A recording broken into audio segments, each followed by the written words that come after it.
little bit tachycardic. So yeah. When you are taking a patient's history, she tells you that she has been depressed and is dealing with an anxiety disorder.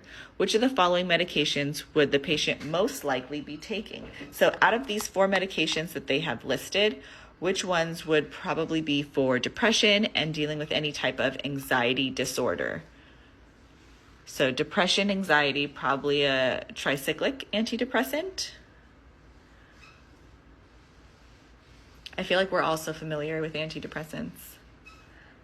A lot of people just saying A. Yes, absolutely. That is a tricyclic antidepressant. Calcitonin is for osteoporosis, which is B.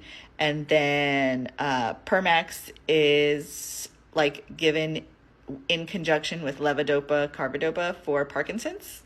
And then Varamparil, that's blood pressure.